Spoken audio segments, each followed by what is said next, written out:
Okay, today our third session is about anthropology in digital world, and we have 4 participants today.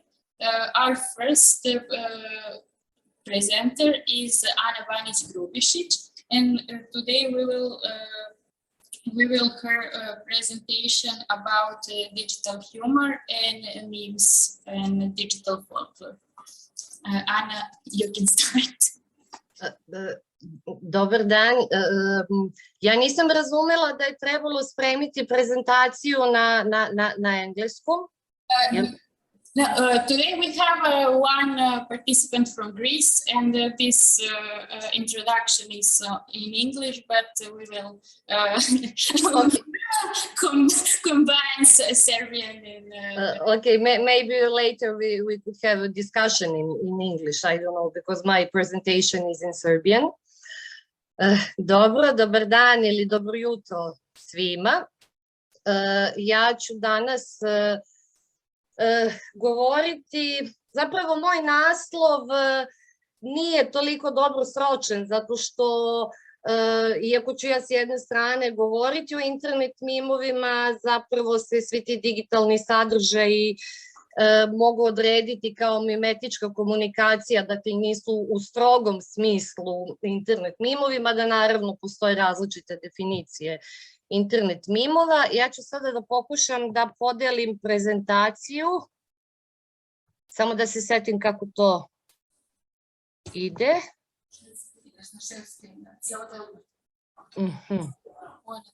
Screen.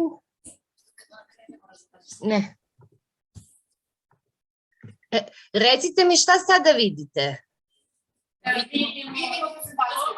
Ok, super.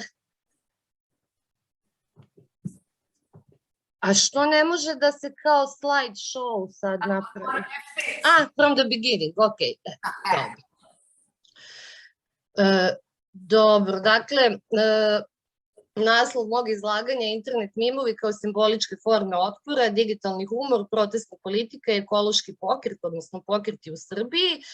I zapravo ovo su rezultati mog dugogodišnjeg istraživanja koje iz brojnih razloga o kojima ću pričati na kraju ove prezentacije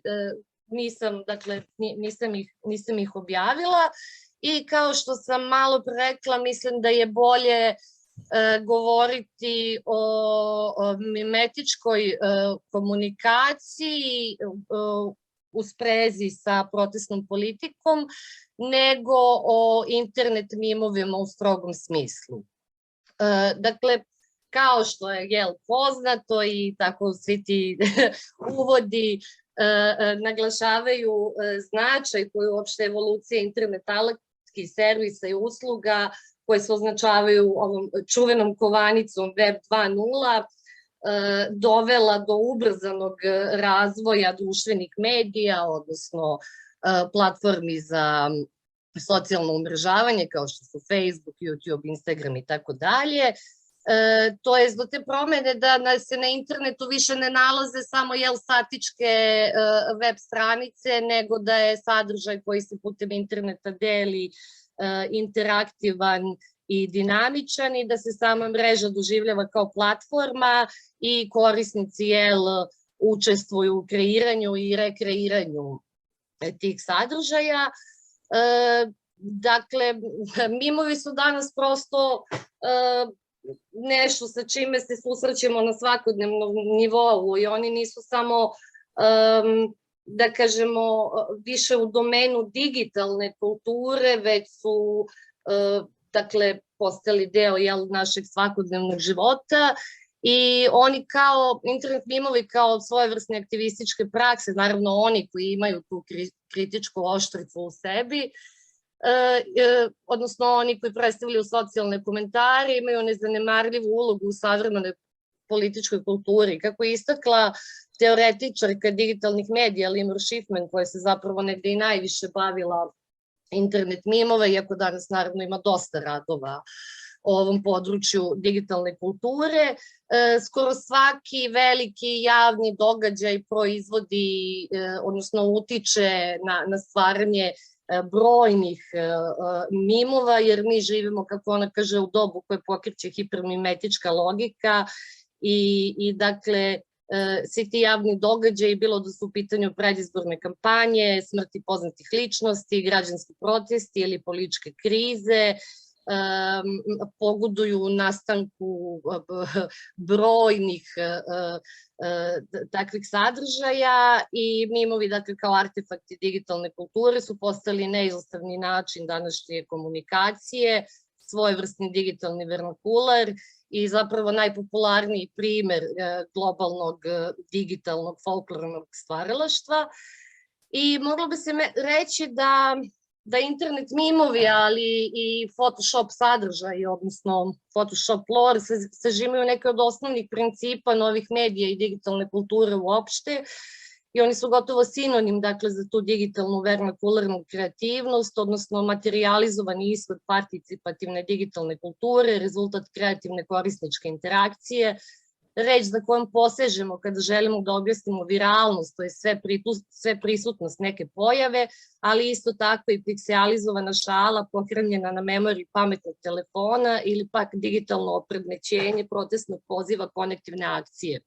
Odnosno, svih onih personalizovanih protestnih sadržaja koji se nalaze na društvenim mrežama danas. Ali ipak, makoliko se internet mimovi danas činili kao novi sadržaj, oni zapravo predstavljaju jednu, da kažem, direktni nastavak ili evoluciju drugih tekstualno-vizualnih folklornih sadržaja kao što su xerox lore ili fax lore ili fotokopir lore, odnosno mi možemo da pratimo od tih, kako ih je američki folklorista Alan Dundes nazvao, od tih fotokopiranih sadržaja kancelarijskog folklora nekada, kako su se, naravno, uopšte taj vizualni humor se posebno razvija nakon terorističkog napada na Kula bliznakinje i tada svi ti humoristički sadržaji koji su ranije širili uglavnom faks mašinama ili fotokopiranjem, šire se putem e-maila, kasnije razmenom na društvenim mrežama i njihova osnovna karakteristika jeste upravo taj značaj vizualnog, odnosno kombinacija vizualnog i narativnog, odnosno tekstualnog. I ja se ne bih mnogo zadržavala na samoj definiciji internet mimova. Kao što znamo, reč je popularizovao Richard Dawkins, ali je smatrao da su to jedinice kulture koje su analogne genima i dakle odavno je napušteno to tumačenje internet mimova u biologističkom ključu, već se o njima danas ne razmišlja, dakle, kao pojedinačnim idejama koje se dobro umnožavaju i šire, već kao grupama jedinice sadržaja koje imaju određene zajedničke karakteristike forme, tačka gledišta i perspektive, koji se stvaraju sa svešću jedno od drugo i koje cirkulišu, imitiraju se ili transformišu putem interneta od strane mnogih korisnika. Recimo, Ryan Milner, koji se posebno bavio internet mimovima, koji su nastali za vreme pokreta Okupirajmo Wall Street, mimove definiše kao multimodalne, amaterske, simboličke artefakte koji su kreirani, deljeni i remiksovani od strane bezbrojnih učesnika.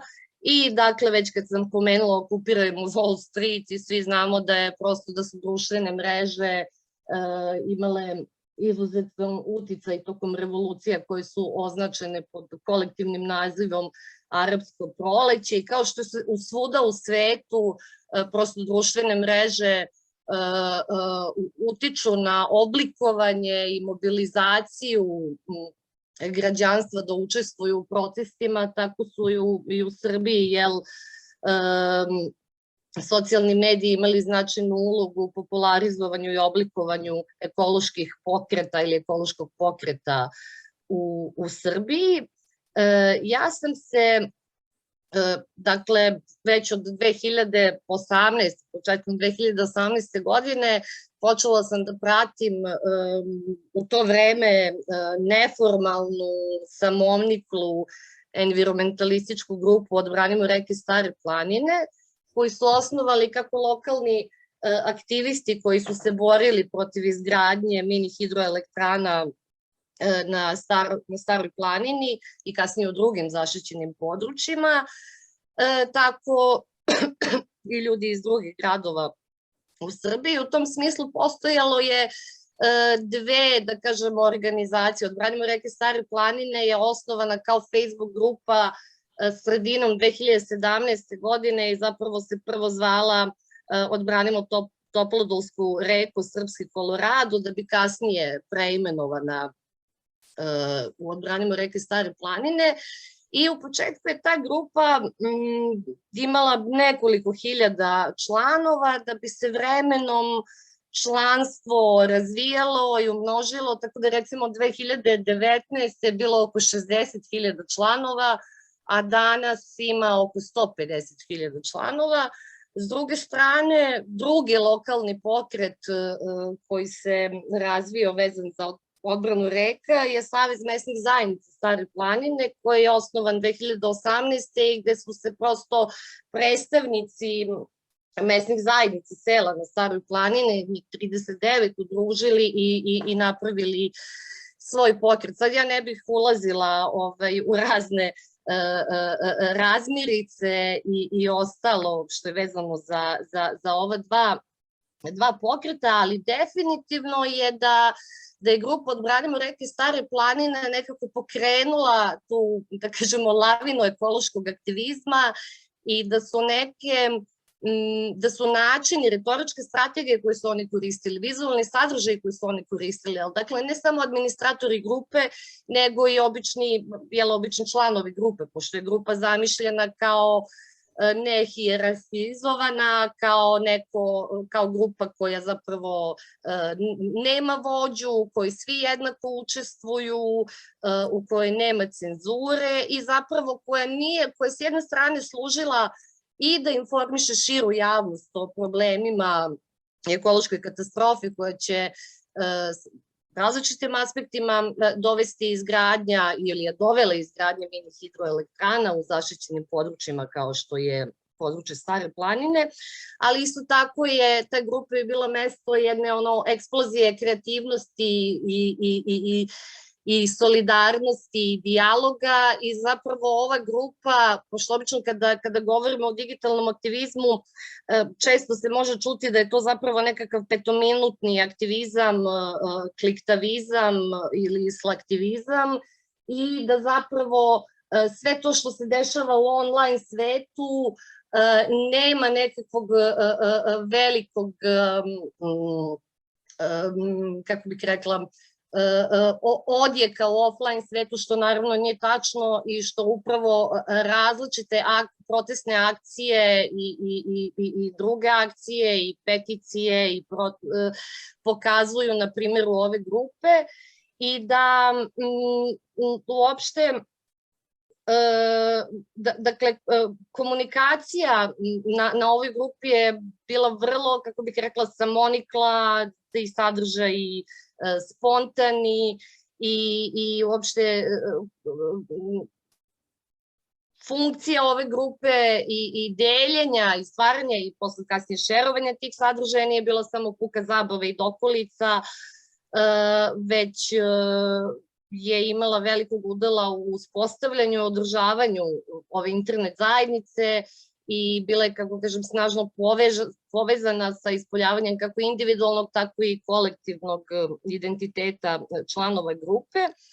I, dakle, prosto znamo u poslednje 2 godine koliko su ekološki pokreti, odnosno ekološki protesti na ulicama zapravo imali učinka u smislu da zalaganjem aktivista u leto 2020. godine iz prostornog plana u Pirotu izbrisane su sve lokacije za izgradnju mini hidroelektrana na Staroj planini, zatim vlada je usvojila predlog zakona o izmenama i dopunama zakona o zaštiti prirode, koja predviđa zabranu izgradnje mini hidroelektrana u zaštićenim područjima. Isto tako povučen je zakon o eksproprijaciji, odnosno sprečeno je otvaranje rudnika litijuma u dolini Jadra. I dakle, sve to što su članovi ove grupe radili imalo je vrlo opipljiv odjek i ishod u offline svetu. I sad, dakle, ja sam se najviše bavila komunikacijskim strategijama, odnosno žanrima komunikacije i interesovalo me kakav je to folklor koji članovi ove grupe stvaraju i dele. Izvini, samo još minut, pa da... Još minut, jao Bože, ajde, daj da... Uglavnom, da, eto, sad ću brzo pokazati sadržaje. Uglavnom, mi kada razmišljamo o politici, ne razmišljamo dovoljno o tome šta sve čini svakodnevnu politiku i aktivizam. I upravo sadržanje ovoj grupi pokazuju koliko je sam taj kraft aktivizam značajan. I sad ovdje vidimo različite primere Photoshop lora i različitih kolaža, mimova, primjere culture jamminga, o čemu nisam stigla ništa da ispričam, ali ću se vratiti sada na, dakle, o tome kako se lokalizuju globalno popularni meme template-ovi i kako se kroz smeh progovara o važnim problemima i pitanjima. Pošto sada nemam vremena za ovo, ali šta se dešava? Onog trenutka, dakle, Odbranimo reke Stare planine je bila grupa čiji su, da kažemo, viđeni aktivisti odbijali prvo da uđu u politiku, da se povežu sa političkim strankama, ali onog trenutka kada su se povezali, odnosno napravili svoje koalicije i ostalo, tada je ovakva folkloristička komunikacija na grupi zamrla. Odnosno, to pokazuje koliko je zapravo i onda tada, dakle, od formiranja udruženja Ekološki ustanak, odnosno zajednice različitih eko udruženja, više nema tog humorističkog sadržaja toliko, već je sve postalo vrlo ozbiljno, vrlo postapokaliptično zamišljeno, nema više, ovo je sad primer M.H. Krepolji na Mlavi i uglavnom, dakle, ovaj primer ove grupe upravo pokazuje koliko je folklor uvek vezan za marginalno, neinstitucionalno, koliko je uvek spram druge strane odnosa moći, da onog trenutka kada su mediji počeli da više izveštavaju o ekološkim problemima, kada su se oni politizovali u smislu dakle, su se tu izdvojile nekakve vođe koje su kasnije ušle u Skupštinu i sve to, više nije bilo potrebe niti za humorom, niti za pisanjem pesmica, niti za smišljanjem novih poslovica, već je takva komunikacija potpuno zamrla i sada ja nemam vremena da pričam o ograničenjima digitalne etnografije i da li mi uopšte samo na osnovu onoga što je neko postavio na mrežu možemo da donosimo neke zaključke, a da istovremeno ne radimo i offline etnografiju sa informantima i ja se izvinjavam što sam ovo produžila, a zapravo ništa nisam stigla da kažem. Možemo posle u diskusiji da nastavimo. Hvala. Hvala. Okay, we will continue the story about memes, and our second speaker is our colleague from Greece, and it's Aphrodita Lydia Nunanaki. She will talk about meme in pandemic context and methodological issues of studying memes. Hi, hello. Hi, I'm Aphrodite. Greetings from Greece. Well, at first I would like to apologize on behalf of Professor Eka Kambura, who couldn't attend the conference due to some sincere health issues he's been dealing with. So I will present both of our presentations, and if you don't mind, I would like to start with Professor Eka Kambura's presentation, because we've structured our presentations like that. They are both on common research we are conducting together, so on means on the pandemic. So I would like to start with the presentation on studying memes on social media, methodological issues, and then mine. Nice. So, can you see the presentation? I hope it works. Yes. Oh, right. So, the COVID-19, I'm going to do them both together, and if you want, we could talk afterwards, or would you like me to stop in between and then? It's fine either way. Maybe you should just go ahead. I'm just going to do everything. Okay. So the COVID-19 pandemic is a global health crisis that has compiled many social, economic, and cultural issues. It is in fact the first of the internet and social media era. That means that its related information spread faster than at any other moment in history. The first infection of COVID-19 in Greece was detected on the 26th of February 2020. The vaccination campaign began on 27th of December 2020 and was treated by the Greek population in various ways. What you see are some statistics on the spread of the virus from the official governmental webpage about the pandemic.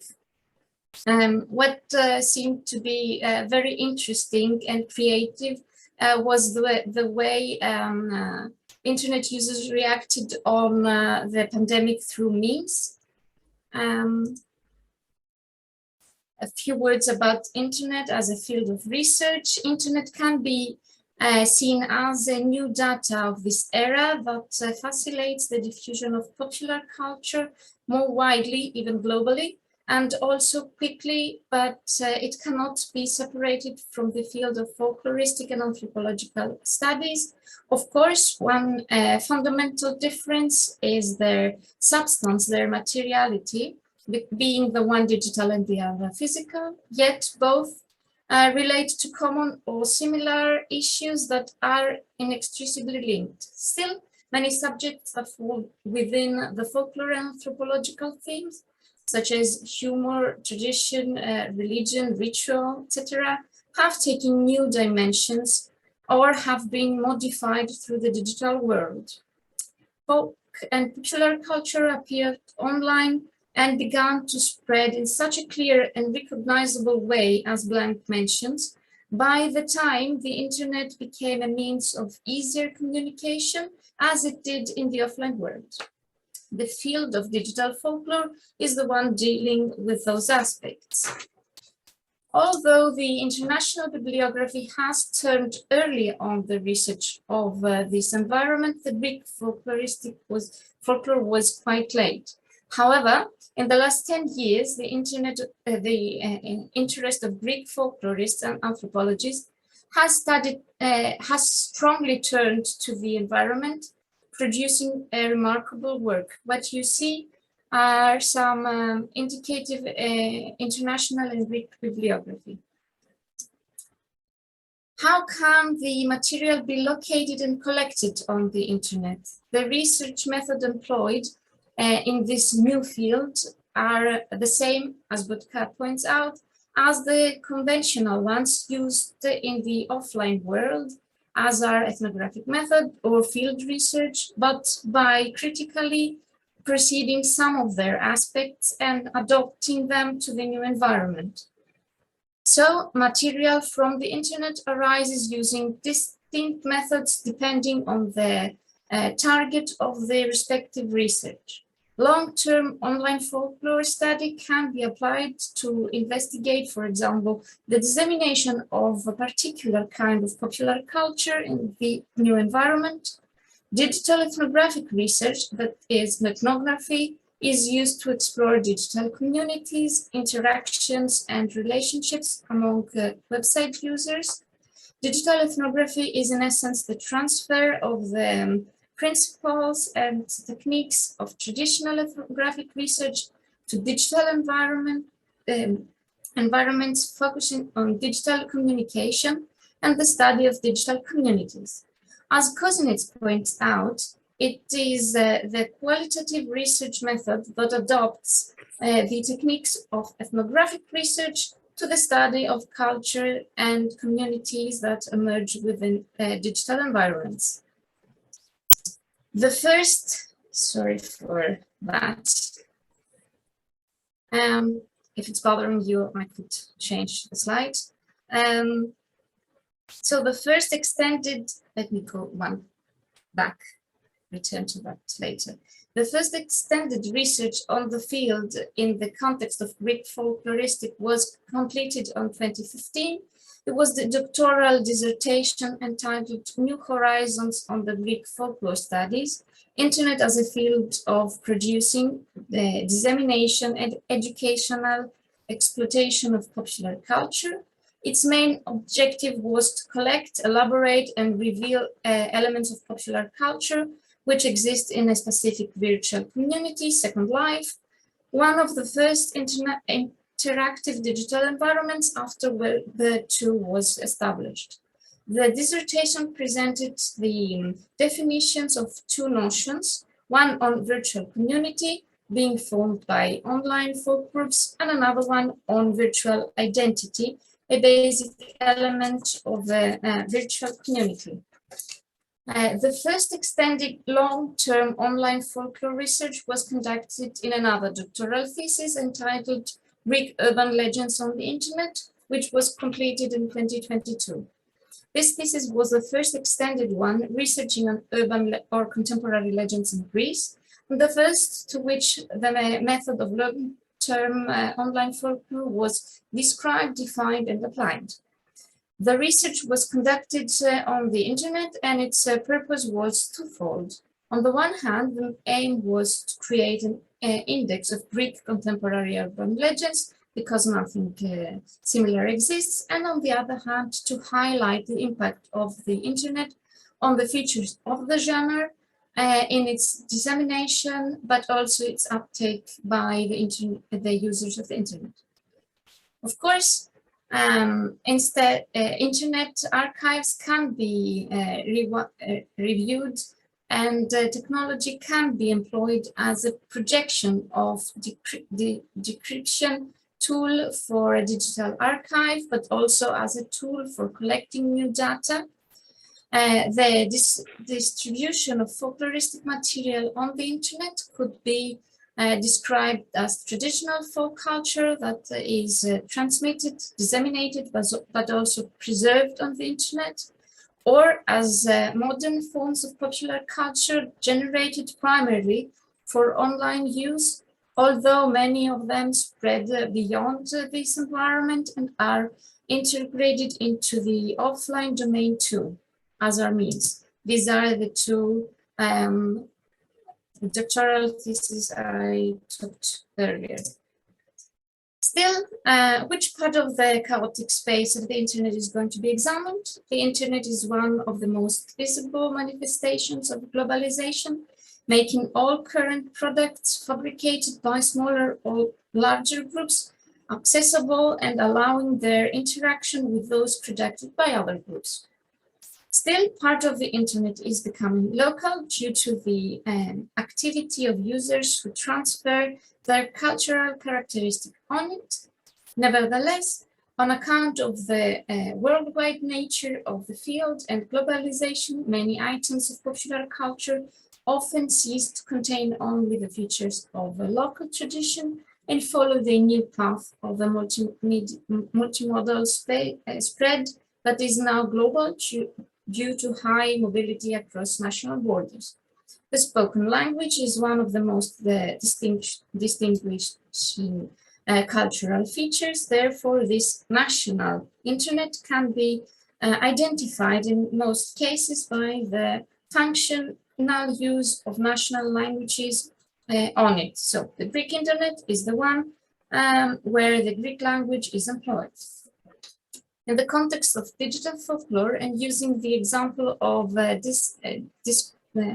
dispersal of memes associated to the COVID-19 pandemic, we intend to highlight the genre's perception and dissemination by the Greek internet users. For this research, social media were chosen as an environment for collecting material, as this is where the most immediate reaction to current events is found.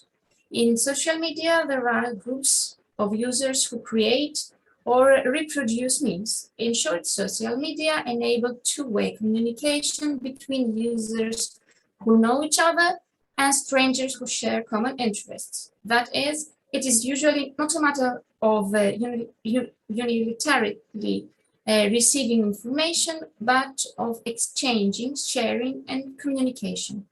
Social media is the social interaction between people who create, share, or exchange information and ideas within digital communities and networks. Social media have experienced an exponential increase in users' participation in recent years. So the most important thing that these media offer is that they are a means of complement the offline version of the community by reproducing the same contradictions online. The research limitations. The anonymity of users does not provide data of gender, age, educational level, profession for the deeper analysis of their social profile.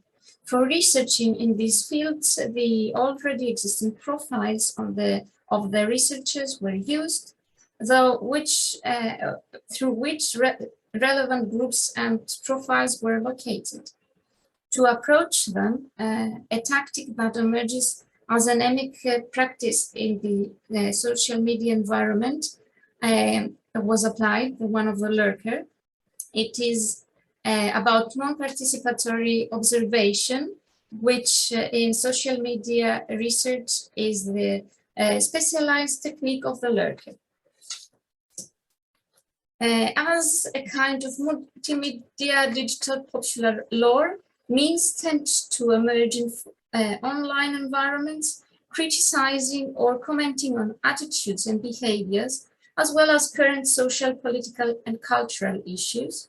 In fact, not many conditions need to be met for a digital item to be called a meme. Essentially, the term meme tends to be used for any specimen of online humor.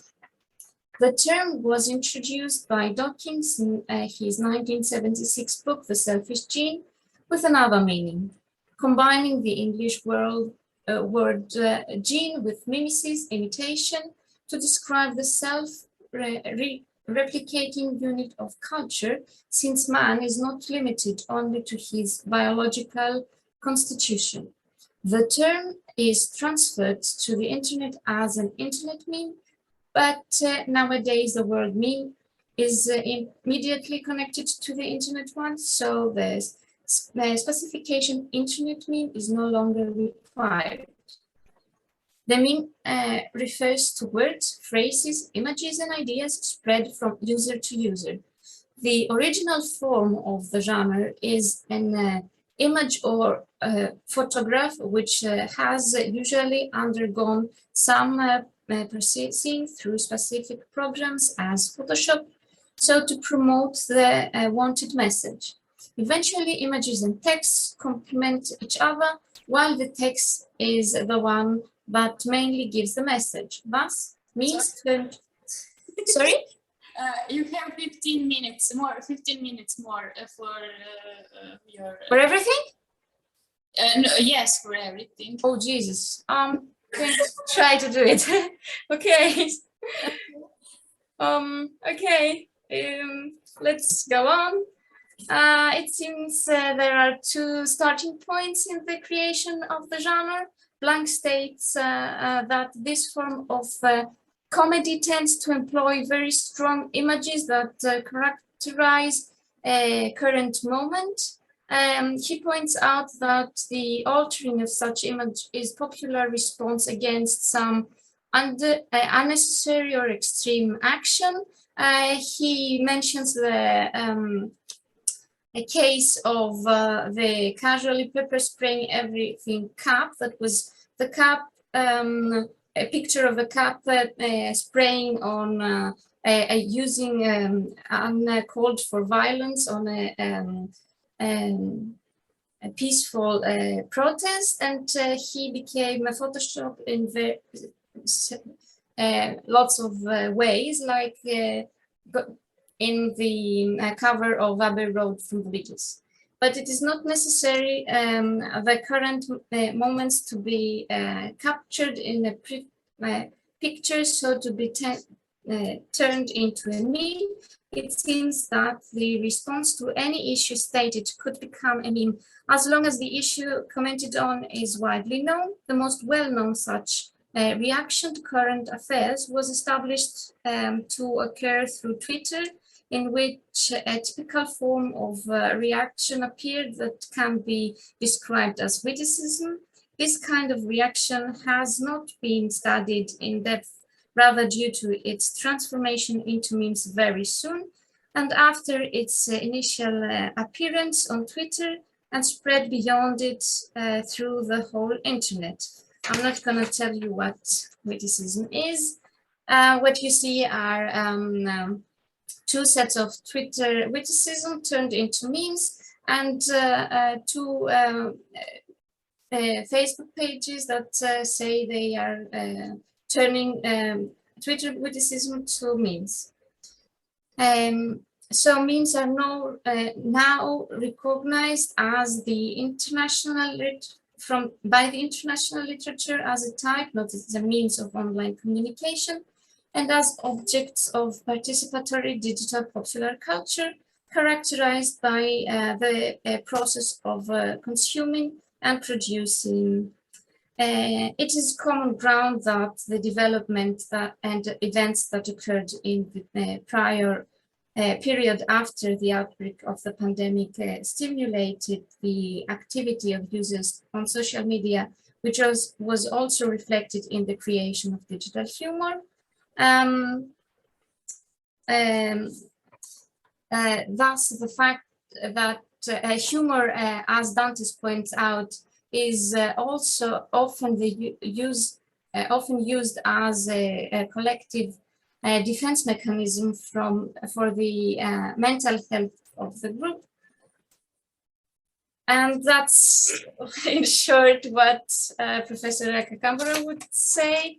So let's go quickly to mine.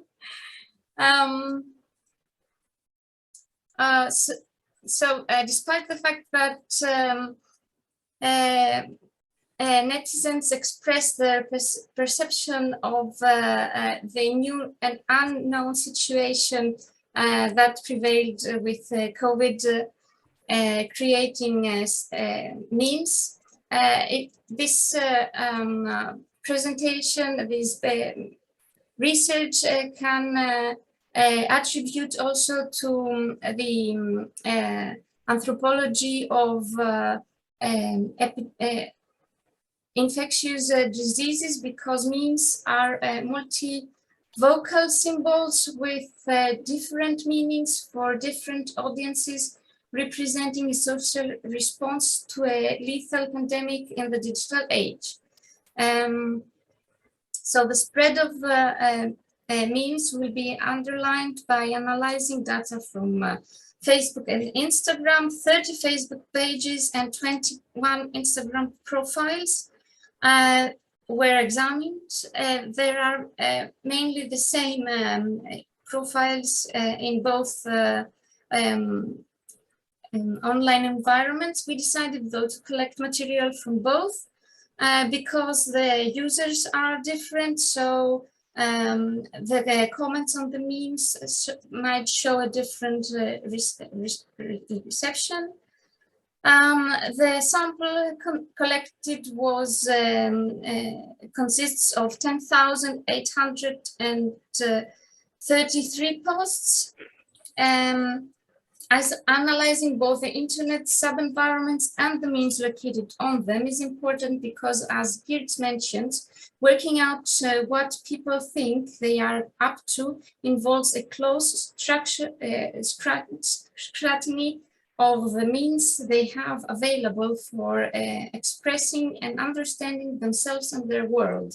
Thus, understanding how the internet and social media have come to influence expressions of humor and love, mourning, solidarity, loneliness, and fear is internal for thinking about the complicated meanings of memes.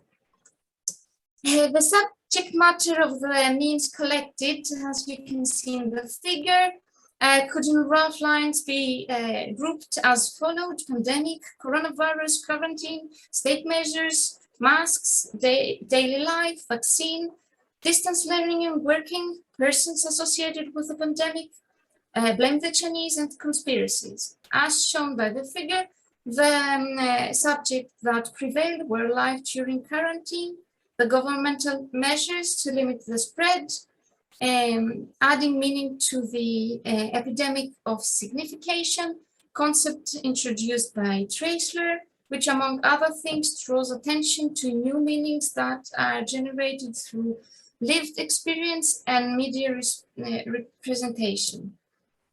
Life during the two lockdowns was described through its effect on people's psychology and feeling lockdown, their appearance, gaining weight, shown by the meme of the system of the lockdown, but also on their everyday activities. This person is sleeping on his birthday instead of partying as he previously did, the impact on interpersonal relationships of couples and families due to the forced cohabitation because of the lockdown, which is likened to the family of the movie The Shine, What Can Go Wrong, or the loneliness it caused, shown by Kermit. However, there is also a strong criticism on the prevailing norms, that is, attitudes and behaviors promoting individual interests at the expense of the collective ones, shown by the Skywalkers linked to those attempting to break the lockdown and leave the city while everyone else endured confinement. These attitudes were often taken up by other users as a kind of cultural resistance to official politics restricting freedom, an interesting topic for further anthropological analysis. There is also intense criticism and ridicule of the various measures taken by the state. What you see is the, at the time, Minister of Health holding the evil eye as a protective measure. And the second one is the Greek Parliament that got decorated with lights with religious motives, commenting on the measures that were as effective as this decoration. The most important of these measures was vaccination, which is in itself a broad topic of negotiating through memes. The memes commenting on the vaccine were emphasizing on their preparation and the fear of their side effects. What you see, the last text you don't understand says, Pfizer produces Viagra too, but you don't ask what's in that. Through the means, criticism is made mainly of the hegemonic discourse, but also of the widespread stereotypes that prevailed in the wider society and that created interpretive schemes and attitudes regarding the pandemic. In other words, an opposing discussion is expressed to the prevailing on promoted by the state, but also to the one that emerges from the established order. From a morphological point of view, it seems that text prevails on promoting the message. Some phrases of the terminology about the pandemic became popular by being widely used, so they get incorporated in this kind of means, as is the last one. Do you love me a lot, but you didn't show it, I'm asymptomatic. There were only a few examples where the power of image prevailed, according to Blank's description mentioned earlier, as the one below. The woman jumping on the face masks was amicably called Amazon, and the last woman showing the finger was called the faithful one. Yet several images are being used to illustrate the frame, the frame of the message from pop culture, and some are in English, and some are using international images as the cake cutting meme. The construction of the anthropology of infectious disease, as Marcus and Singer point out, requires consideration of the internet as a site for diverse response to plague-like events. It is therefore worth paying attention to the internet as a site for information sharing, as well as a site for constructing and modifying social groups. Thus, the function of social media reopens in another context, the discussion of Goffman about projecting the self and the group. By posting memes, netizens contribute to internet pluralism, which is a significant topic for the current anthropological and folkloristic research. Therefore, memes often focus on current social and political issues, being the means of sharing serious information and opinions. These are the groups we mentioned earlier. To approach the uptake of the narration by the netizens and hence the way groups are formed, their comments and related posts will be analyzed due to the polysemy of the genre and its re-signification, which is a condition of its dissemination. Different interpretations of the message can often be seen in the comments, while depending on the community that promotes the same meme, one can find different meanings. The majority of Facebook and Instagram pages examined are those making the memes that circulate online, so their memes are reflecting mainly the mainstream perception of the pandemic. They focus on the pandemic because it has been a hot topic, and as long as it was hot, they promoted memes related to it. But when life went on and the pandemic was no longer the main issue, sorry, 3 more minutes. Okay, I'll manage. Oh, I'm sorry, I'll manage. 3 more minutes. Okay, thank you.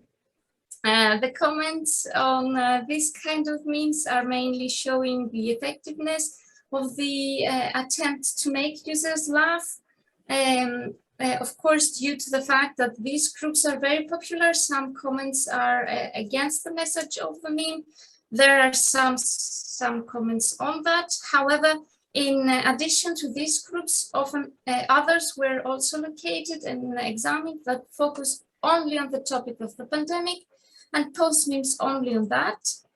These groups post either those memes already circulating online about the pandemic or their own. There are some examples.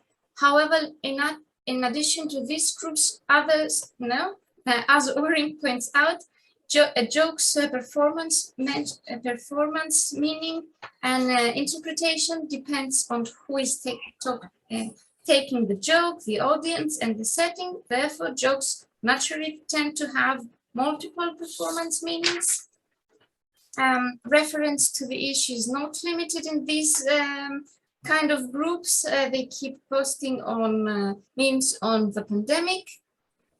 And alongside to these groups, some made to protest against the vaccine occurred that occasionally posted memes too. Their followers share their point of view because on social media, users tend to follow those groups and pages posting on issues they are interested in and which they are consistent with their opinions. Therefore, comments on memes posted by those groups are of approval of their users. And to wrap things up, memes on the pandemic strengthened the ability of Greek internet users to manage this life-changing incident, whether at the time of the lockdown when people were struggling to cope with the new way of life, or afterwards, either through texts or videos or images or all together. They function as a means of coping with the scary and unknown of the pandemic. As a type of multimedia digital lore, memes tend to emerge in online environments, poignantly addressing everyday attitudes and behaving as well as topical issues. They thus constitute one interesting subject for the study of digital folklore and contemporary anthropological analysis on current issues such as the pandemic. So it seems that humor is indeed a way of managing problematic situation, but also a means of indirect criticism. And I'll stop here. Thank you. Okay. Thank you. Thank you. Thank you for a very interesting presentation. And our next speaker is Nataša Mladenović Ribić from Etnografski Museum in Belgrade, and she will talk about anthropological research on alternative religions and spiritual movements on the internet.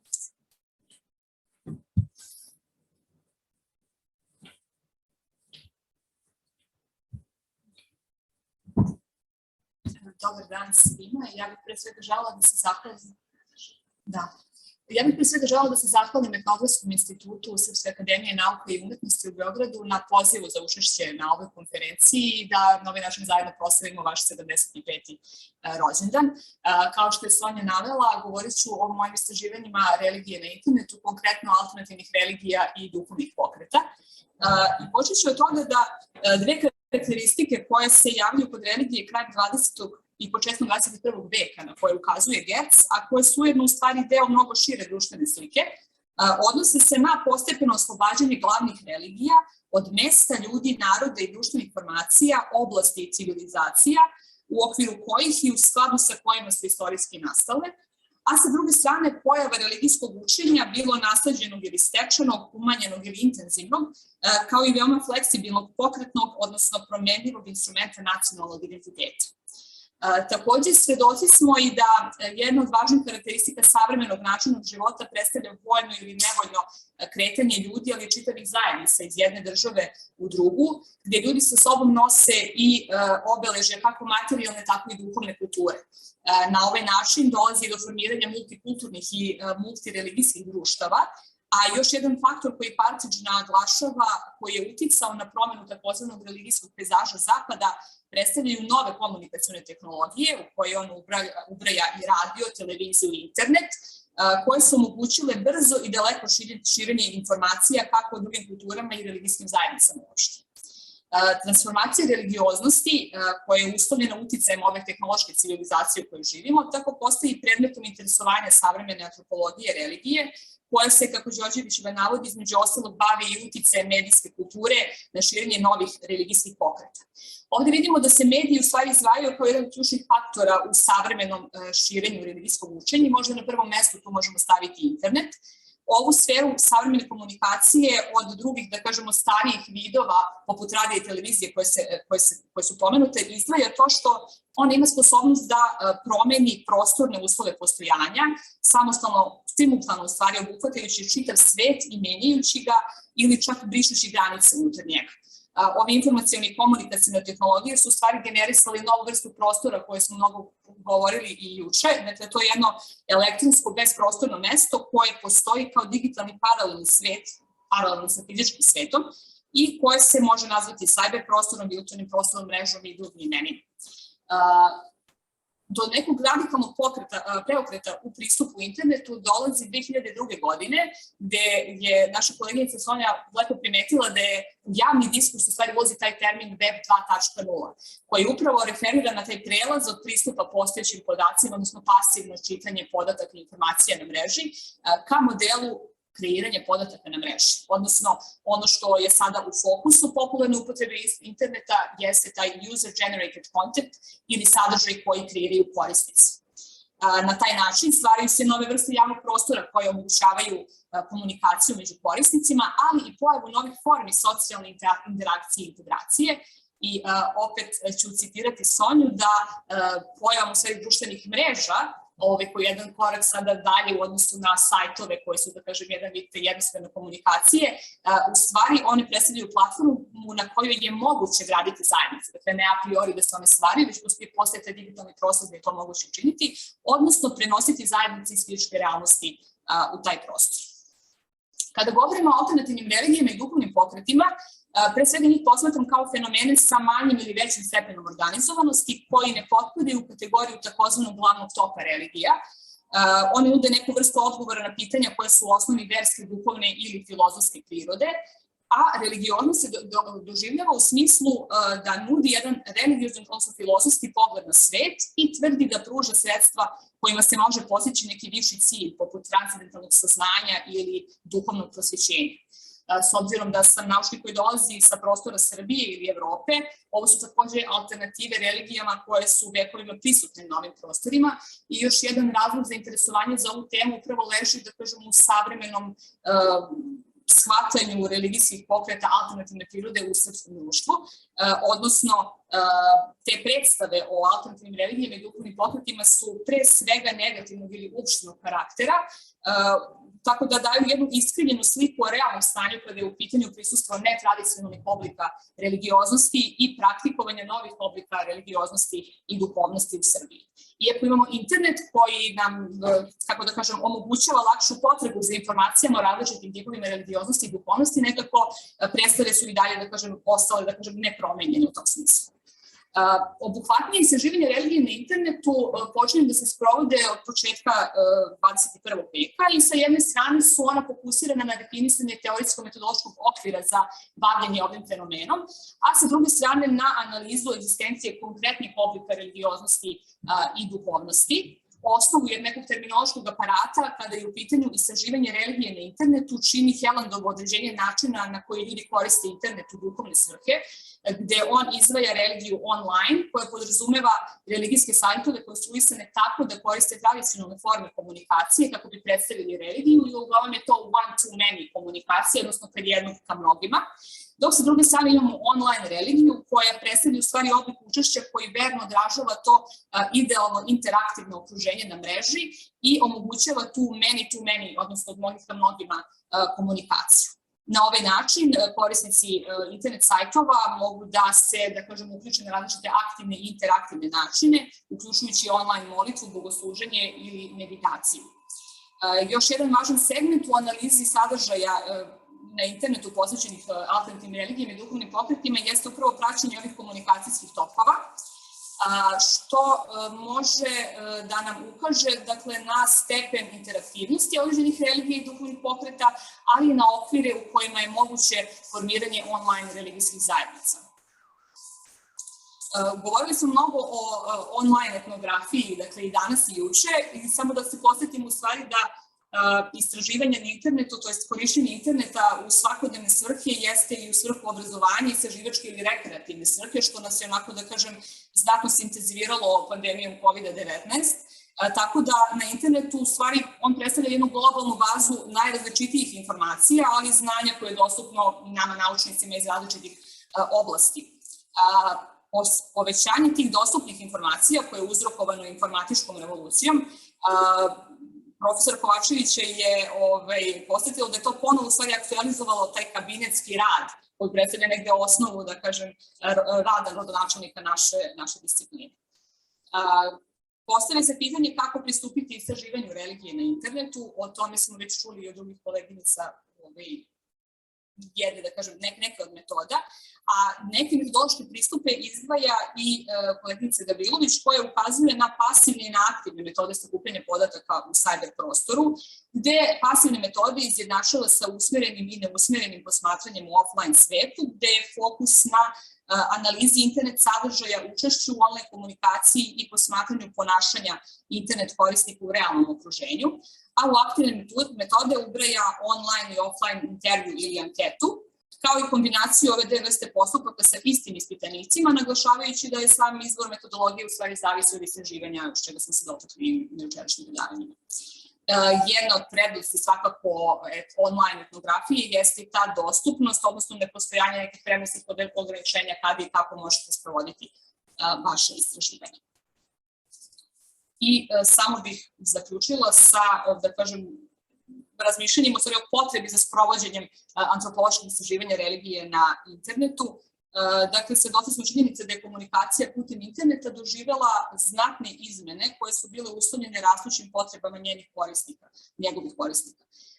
Svakodnevni život internet korisnika u stvari utiče na promene u religijskoj komunikaciji preko interneta i u tom smislu od nekih, da kažem, prvih godina kada sam se posmatrala religiju na internetu i bila pre svega fokusirana na internet sajtove određenih religijskih organizacija ili duhovnih pokreta, sve veći, da kažem, taj prelazak na društvene mreže i sam profil na društvene mreže i, da kažem, aktivnosti koje ona omogućava i komunikacije jeste nešto što je postalo obavezni, ako ne i primarni vid komunikacije sa potencijalnim vernicima.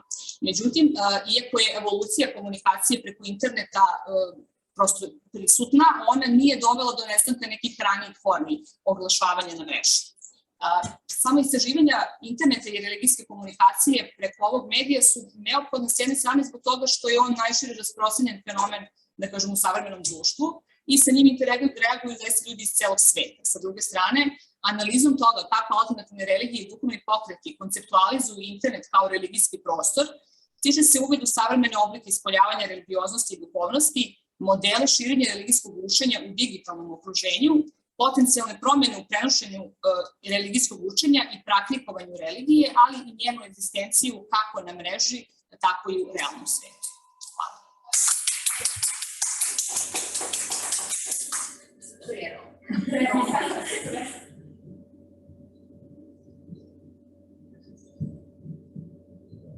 Okay, thank you, Natasha. And our last but not the least speaker is Sonja Žakula from Institute of Ethnography.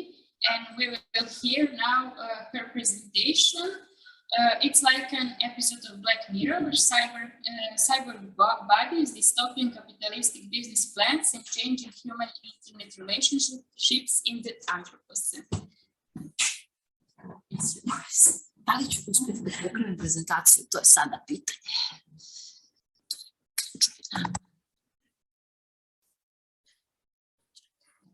I sad treba da idem na...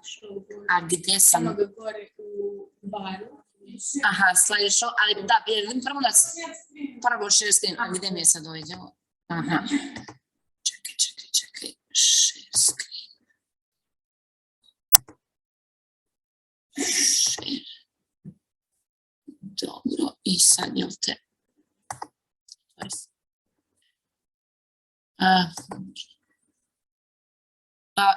Dobro, čekaj samo da... Kako da ga minimiziram? Ja se izvinjam, ja sam potpuno nesposobna za ove stvari.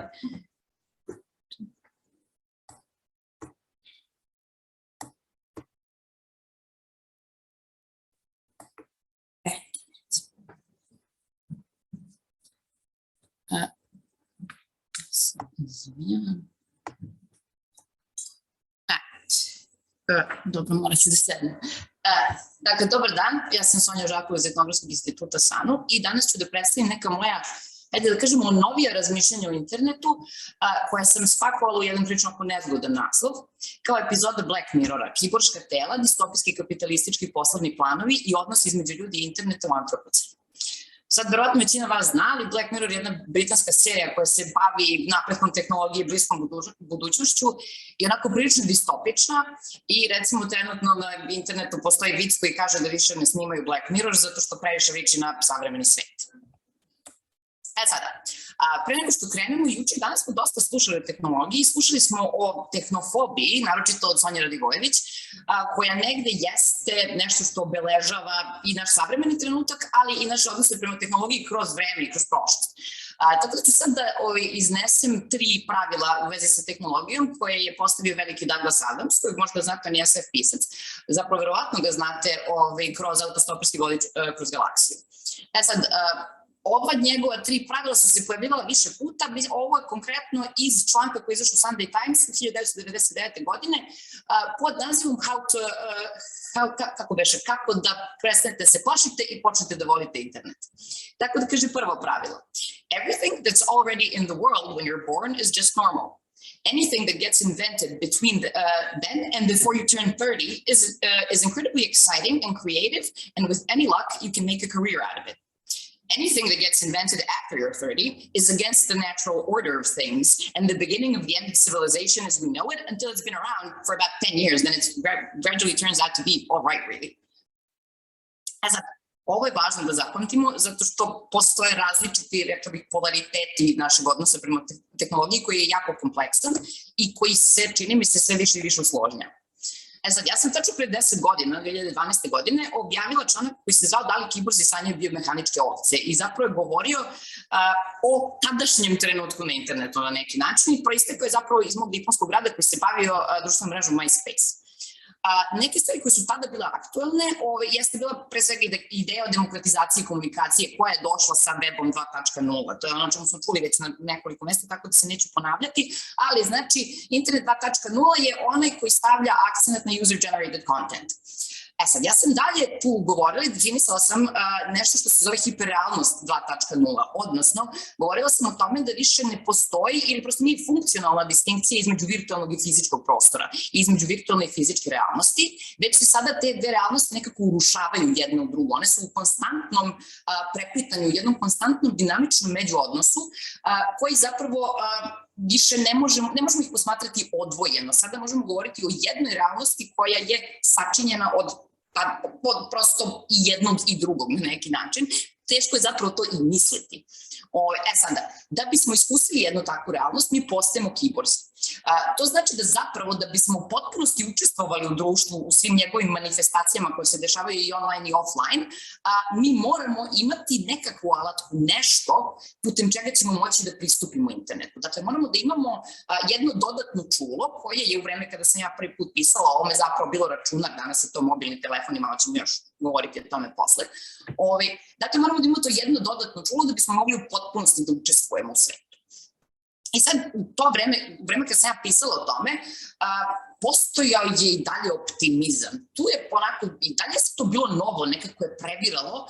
U tom trenutku se dešava u Americi Occupy pokret, dešava se arapsko proleće, znači dešavaju se nekakve političke promene koje možda nisu generisane u hiperrealnosti 2.0, ali jesu negde njome posredovane. Znači, govorimo o tim takozvanim Facebook revolucijama ili Twitter revolucijama, kako god, ali zapravo ne možemo da negiramo važnost promena koje se dešavaju posredovano tehnologijom.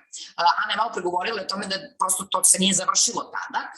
Mi imamo danas i naš ekološki pokret koji je prilično posredovan internetom, ali recimo da je ovo u tom trenutku bilo globalno i da je postojao nekakav optimizam u vezi sa svime. Međutim, taj optimizam je u međuvremenu sklosan.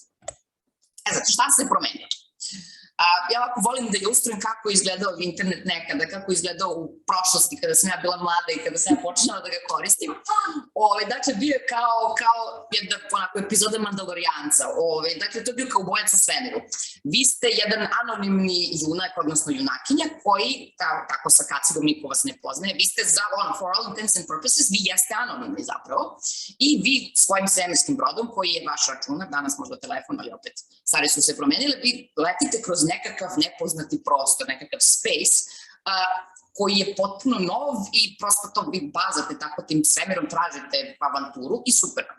Danas internet izgleda kao 67. repriza svesnih ljudi, gde prosto svi svakoga poznaju, rodbina vam komentariše slike na Facebooku i nekako svi su povezani, svi su uvezani, svi su jasno locirani, za svakoga se zna ko je i najčešće i gde je u svakom trenutku.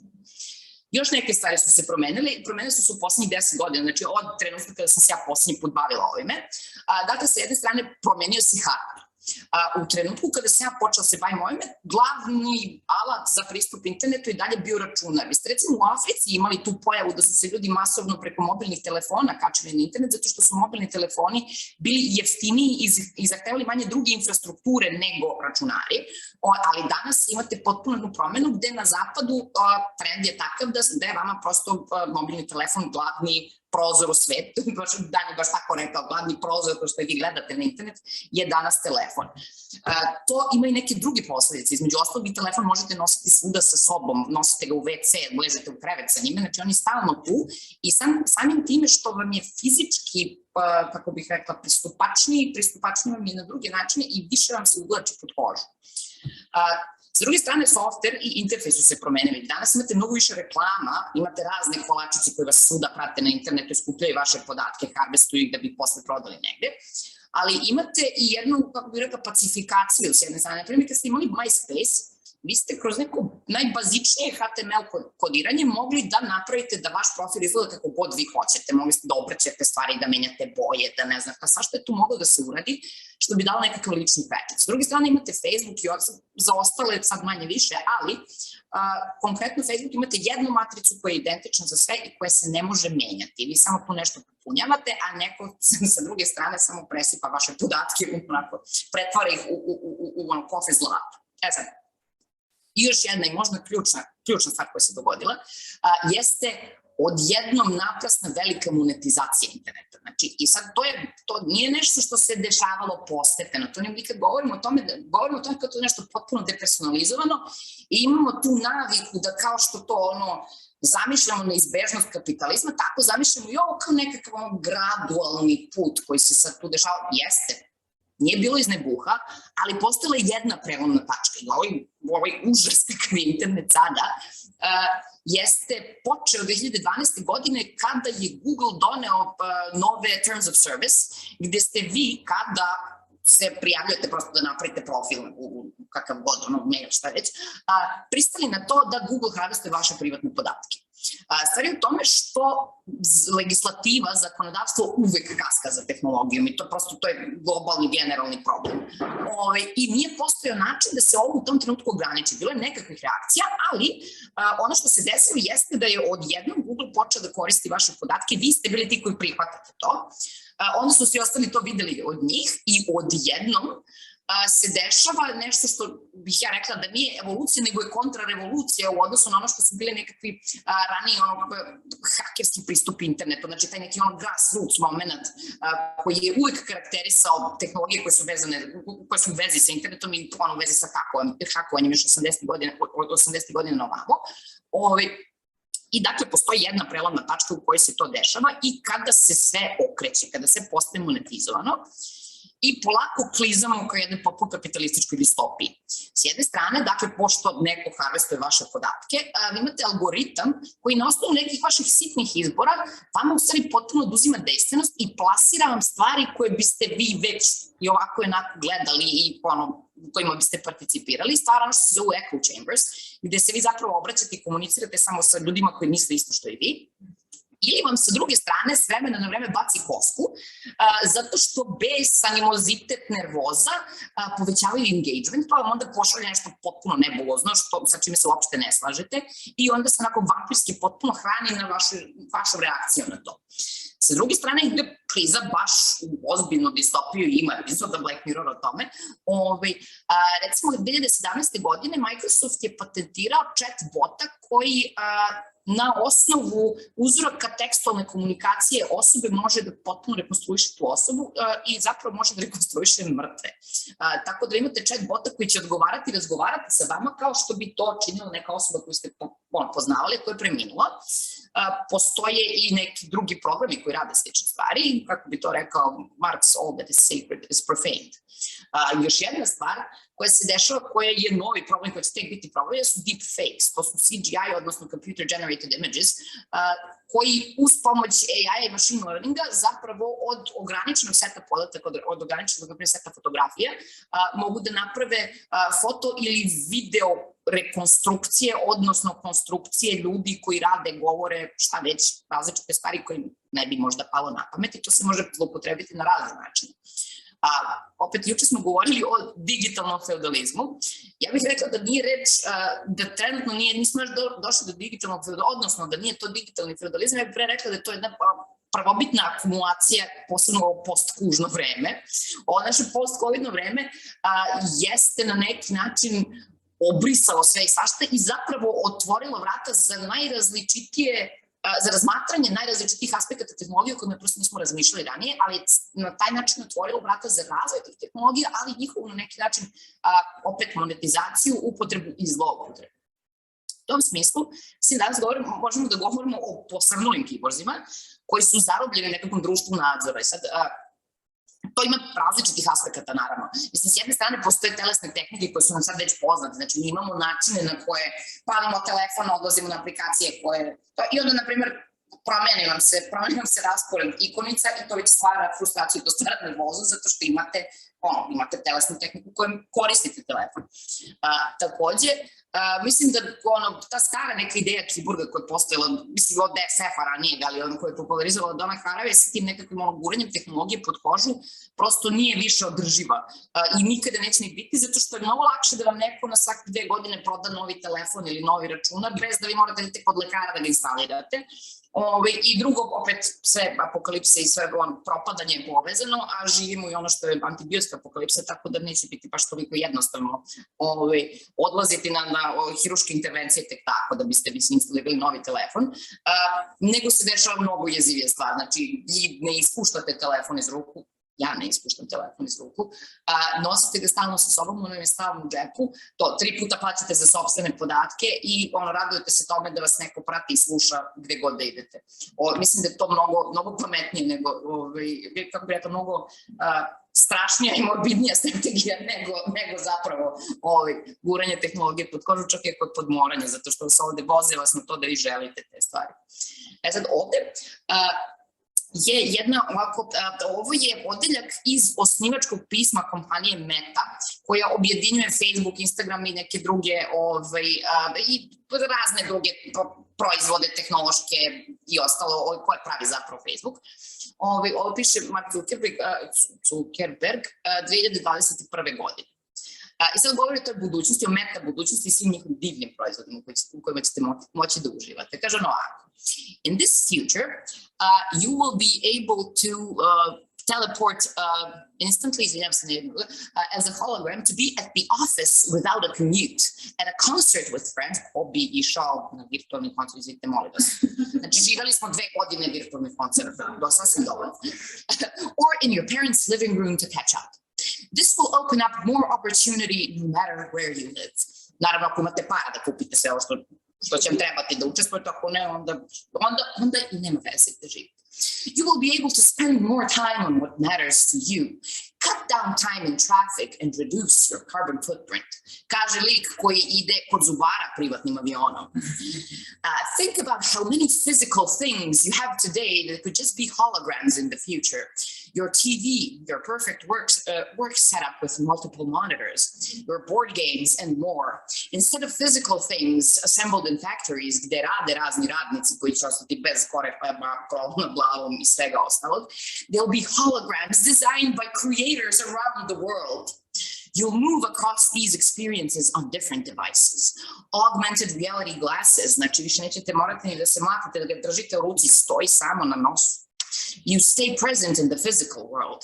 Virtual reality to be fully immersed, and phones and computers to jump in from existing platforms.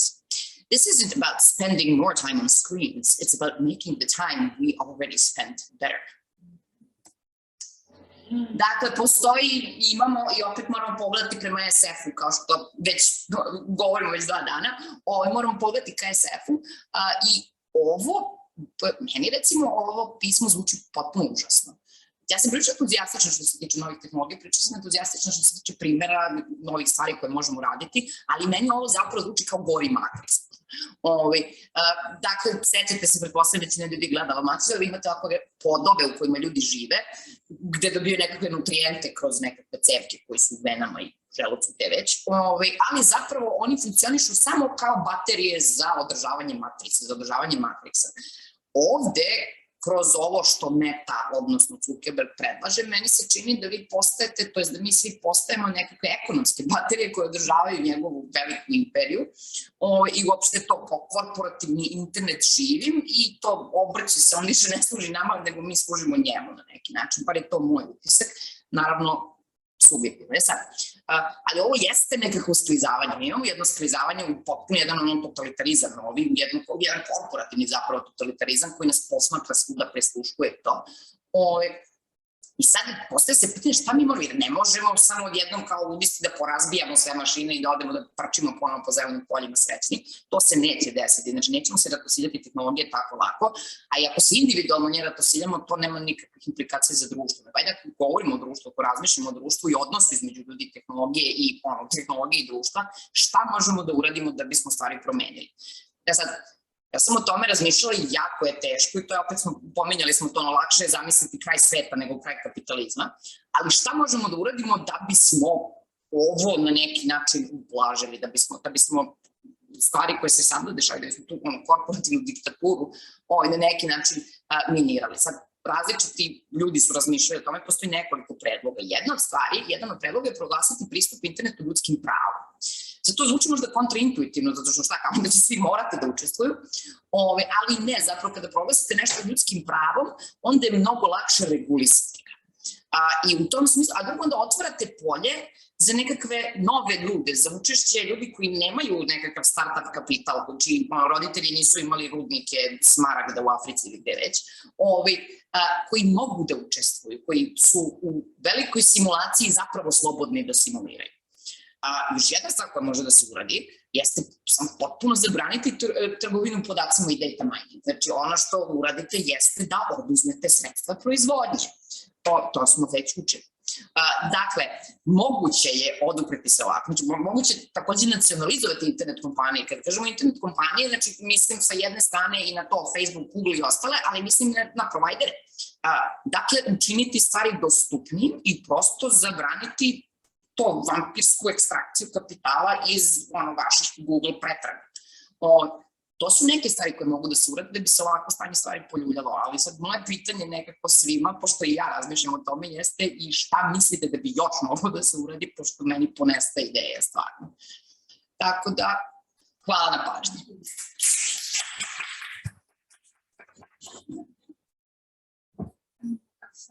Kako ćemo diskusiju na srpskom? Si otvori diskusiju, možemo po kako.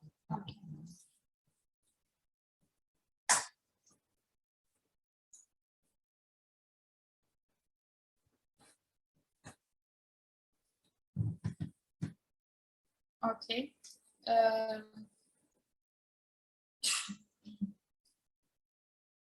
Sada, kada smo čuli sva izlaganja, možemo da otvorimo diskusiju i da vidimo prvo da li ima pitanja ovde iz publike, ima, a onda naravno i online, da li neko želi.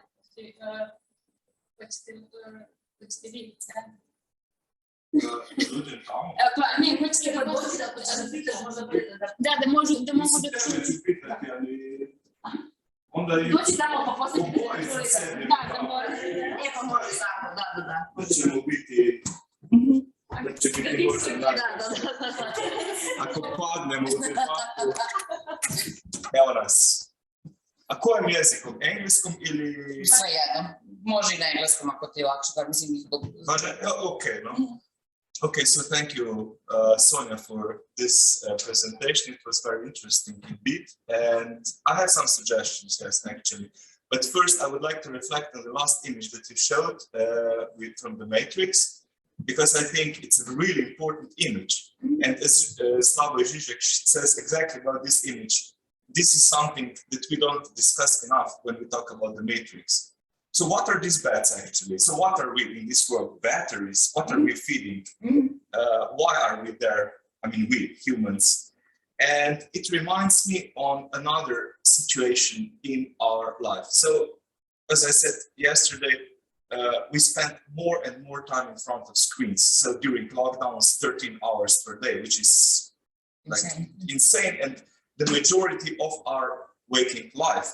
So if we go then to 16 hours and we will sleep for 8 hours, then we come to a very bizarre situation that the digital feudalists or capitalists will have only this 8 hours left when we sleep to take from us. Oh yes, and that's actually happening.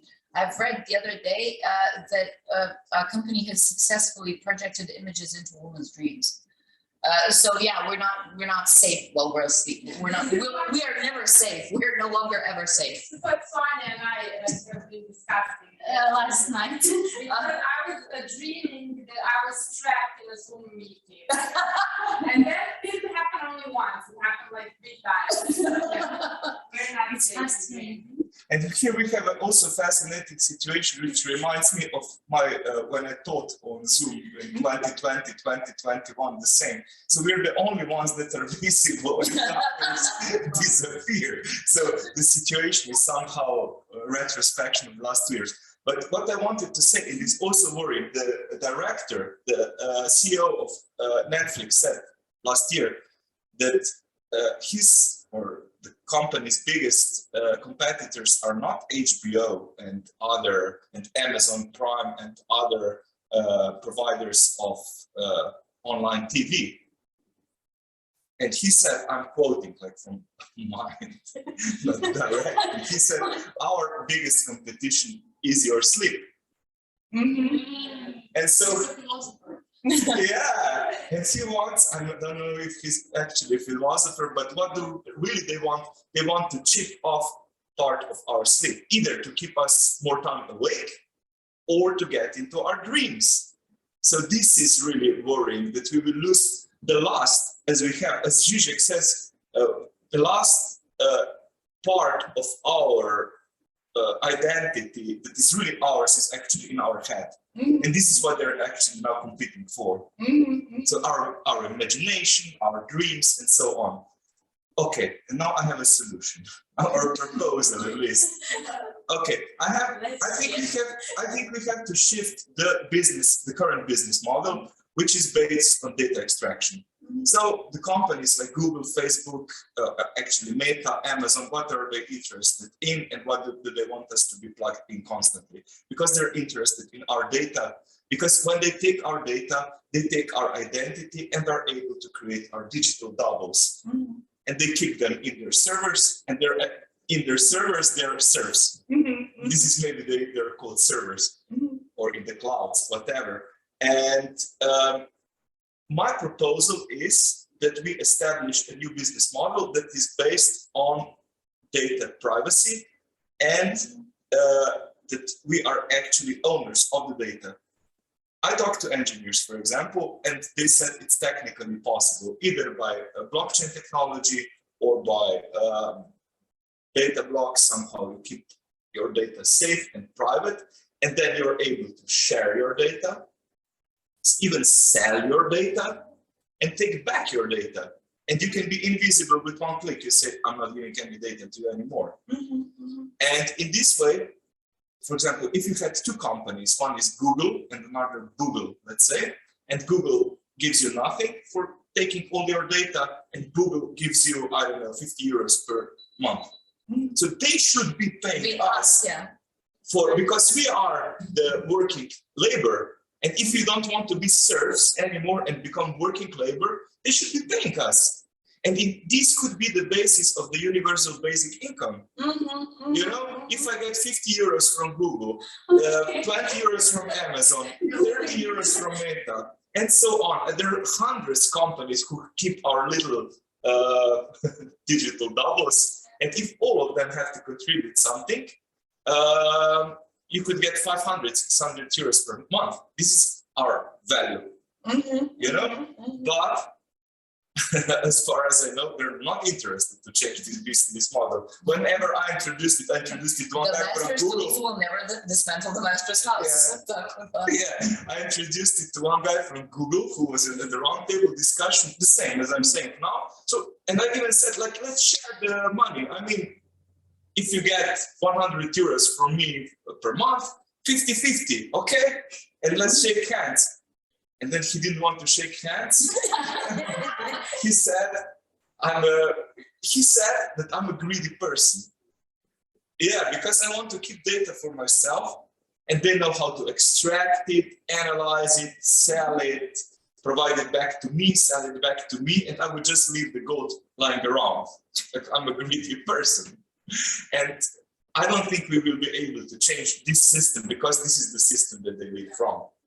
What we have to do, I think, in the European Union and in other multinational institutions, which are not private institutions, public institutions, is to make a parallel business model and make parallel companies that will work good enough or even better than Google, that will provide, that will be search engines and provide navigation and will be paying people for that. And in that way, if you had an opportunity to choose between Google and Google, then you would, I think, choose Google, because they would be paying you, I mean, you know, and you would just forget about Google.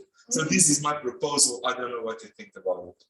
I think that's a good way to start this discussion, but yeah, maybe just sort of burn everything down and begin from scratch. I don't know, and I think I would prefer that option. But yeah, this is a good way to actually make the existing model work for everyone, and sort of mitigate the disaster. Yeah, I'm really worried about our future, and this is the main thing that I'm worried about. And as you said, maybe burn it, but I don't know. Yeah, burn it all out. Yeah, and start from scratch. Okay. Thank you.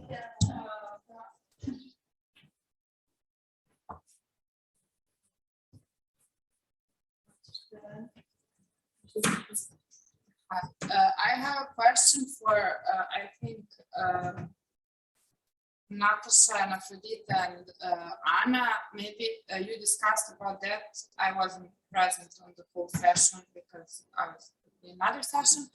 But my question is, how do you tackle the ethical problems in digital ethnography? More concretely, how do you deal with the issue of getting a consent from research participants if you're, for example, doing an online research, I mean, based on social media? For example, we saw on the conference, many people shared some Facebook posts, for example, and they didn't hide the name of the people who posted that. I mean, that's also, that could be also a question about this data extraction and data privacy, because we're, as anthropologists, maybe we don't want to do the same thing and like invade the privacy of people who are involuntary into our research. I mean, how did you discuss that during the session, and how would you respond to that? I mean, are there any guidances about that, and any thoughts on that?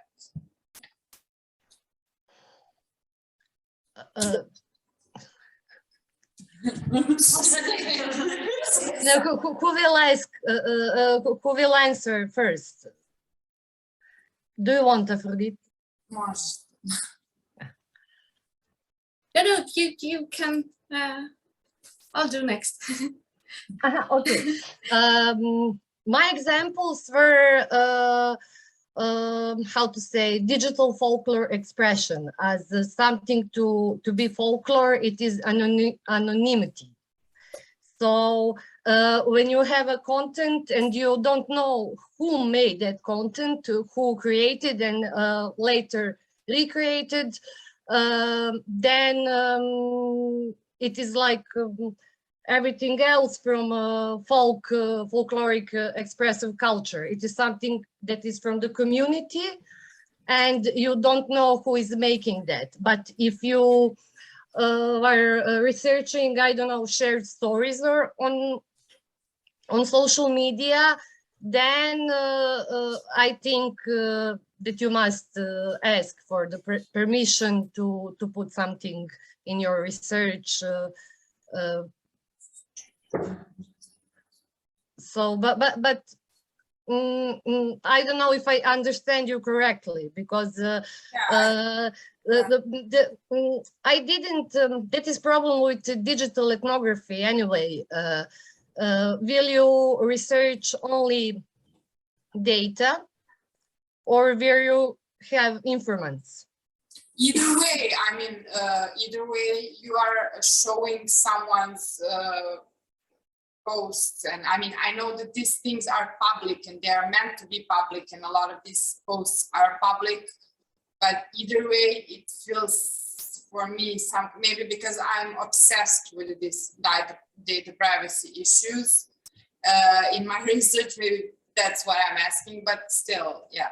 Maybe. But you are working with people, with informants. If you have digital content and you don't know who made that content, it is something that belongs to all, to the whole community, and it is transmitted to internet and with a lot of variation and everything. If you don't know, that's something else. But if you know, if you have a name, and if you present a name in your research as well, yeah. Maybe not. Yes, thank you. Well, first of all, I agree that my concept was also something that comes from public use. So memes are being transmitted over and over and recreated, and you don't really know who is creating them. But still, if you're doing groups, if you're researching on groups on the internet, you just do the same thing with ethnography on the offline world. You ask for their permission, you follow the ways to not show the names, and it's all the same.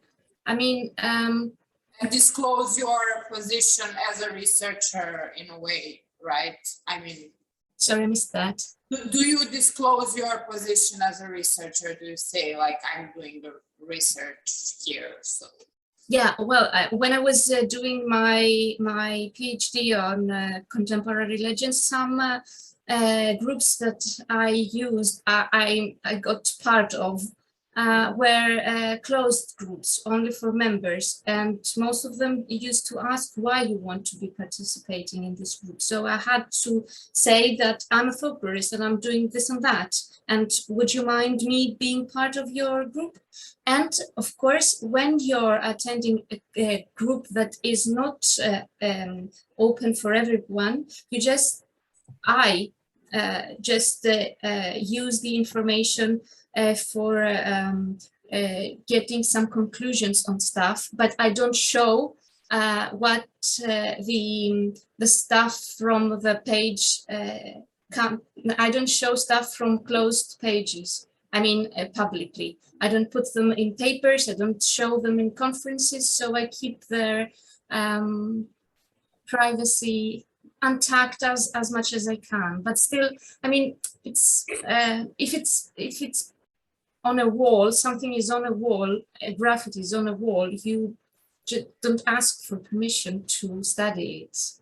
It's for everybody. I hope it's not too intrusive, but yeah, that's the way.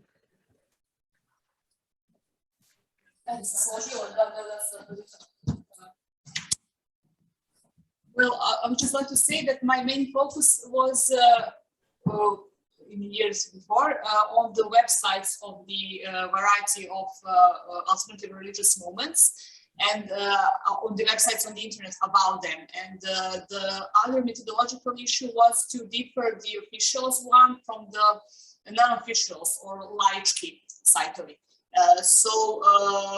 When showing the content, it was important to potpisati. To sign, yes, of course, to sign the author of it, like the official page or something else. But I agree with Aphrodite about the content or the showing the information about the particular persons. When you just online, well, yes, you ask for the permission to use them if you transparently want to say a name or something. But currently it was main about the websites, something that is official, and on the other hand about some groups with no like signed author of it, which again you're thinking about it. Yes. Yes.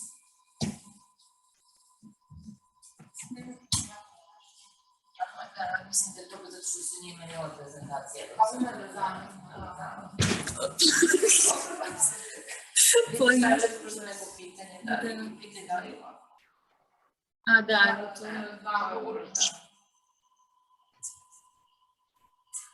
Da li imamo još neko pitanje iz publike?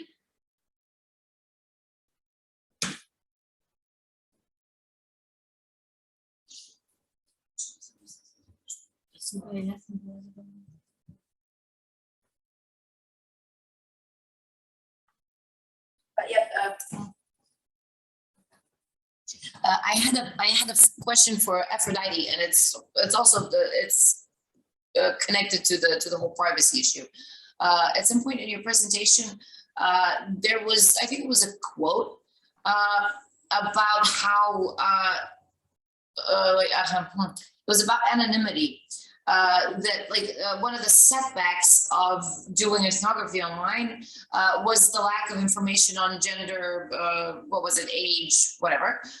So I was wondering, where do you find those websites when you don't get that info? Because mostly now you have these, I mean, it depends through which platform you communicate. But usually if you're communicating through any of the most popular social networks, which I also do sometimes in ethnography, you do get the age, the gender, you could probably discern like the class position from the background in the photos and from like where the people have been on holiday, whatever. So there is very little anonymity, and I think that would actually be a plus in some ways, even though it is intrusive. But you can actually position the people you're communicating with if you're communicating through these websites. So I was wondering where do you get data from people who are that anonymous, so you don't have these information? No, you're so right. First of all, that's the part from Professor Kakambura, so I will just answer instead of her. So I guess she agrees with me. You are right. Of course, you can find every data you want to on every kind of profile, but still doing means you get just an info of, if you ever do, get an info of those who first quoted them. And that's how you just don't get the whole picture of the person quoting and making this quote. I don't know if you're getting where I'm going to. Okay, Anna. I think that maybe you want to question the. It depends if you're researching the content and the meaning of the internet meme, or you're researching performance and how people in the comments react to that meme. Okay. If you're researching performance or performative aspect of folkloristic expression, then you have all that info. Okay. No. I was actually wondering about like doing. This was in the presentation as like a setback of doing ethnography in a virtual setting. But that was my question. Where do you do ethnography and don't get the data? That's the idea. Yeah, no, you don't. But I mean, if you do a folkloric analysis of the text, you don't. Yeah. Okay. Thank you. Yeah, now I get it. My Okay. bad. Thank you.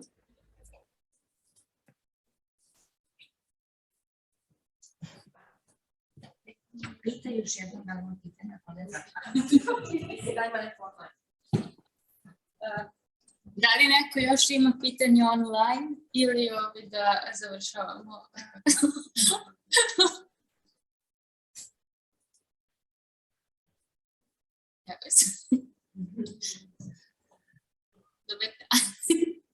Ovo je bila jedna lijepa sesija, samo sam htjela reći i pozdravi Danu. Zdravo, Sonja. Bog. Pa šta onda završavamo ovo ili ćemo još ćaskati? Pa ako ima pitanja možemo da ćaskamo. Tek smo se zagreli. Okay, I have one question for Aphrodite. It isn't actually a question. It is also my personal dilemma. For example, you showed examples of image macros, which are not image macros in the strict sense. They have the structure of the image macro. For example, the top, bottom text, the impact font, but they like emerging photoshopped reaction. We don't see the continuity of the same elements which are showed in image macro evolving. I don't know if you understand me, but because I have that question of what is the proper terminology for internet memes and Photoshop lore. Maybe the old term from Russell Frank, you mentioned him, I think, in the first presentation. He coined the term news lore as something that we react on the news, even that it is pandemic restriction or something from politics. But how to name that content in examples, because they aren't memes. I have that question myself. So thank you. Well, I'm always going with what the people's feeling about these things are. I mean, naming a genre is mainly our job, but it comes from the way people understand it and consume it or provide it. So I'm usually going with the flow with that. So I mean, if people get it as a meme, I'm cool with it. It's a meme. And by using these terms, I'm feeling that it gets easier to avoid all these a bit uncomfortable discussions about naming genres, not naming genres. We sort of miss the context, I feel, and dealing with the legends. Oh my God, that was the first point where I decided not to go to naming things. Maybe I'm too immature as a researcher at the moment to take that kind of a, I don't know, opinion to, but I guess it's already said that not much needs to be there for something to be called a meme. I mean, everything that makes you either laugh or think on events is now named a meme. There is a Dylan, Dynel. Marta Dynel. Sorry? Marta Dynel? Yes. She gave this description of the genre, which the term meme tends to be used for any specimen of online humor, so I'm very, very okay with that. Everything that is symbolic expression, yes, but that is, I don't know, my dilemma when I'm thinking about memes and how to name them and how. Okay, thank Why? you. Why? Because I don't know if you, I don't want to sound boring, but if the main toolkits of folklorists, as Diana Goldstein said, is genre, transmission, and tradition. Mm-hmm. And if we are dealing with the genres, with structure, with then also we will analyze the worldview, context, and everything, but how we will classify. I know that folklorists are in the past was obsessed with classifying things, but yes, I have that problem with classification because on the one side you have text, and on the other visual, and the mixing of all that, and can you have the same method of analysis for different types of content? Mm-hmm. But never mind, I'm boring. No, I guess analyzing image can be analyzing an image, but if there's no image, then you just analyze the text. I need to think about that. Thank you for this discussion. I will have to think about it. Okay. Do we have any question? No? Okay, then thank you everyone for asking questions, speaking and listening, and see you next time in the future. Okay, bye. Bye. Thank you, bye. Bye. Checks.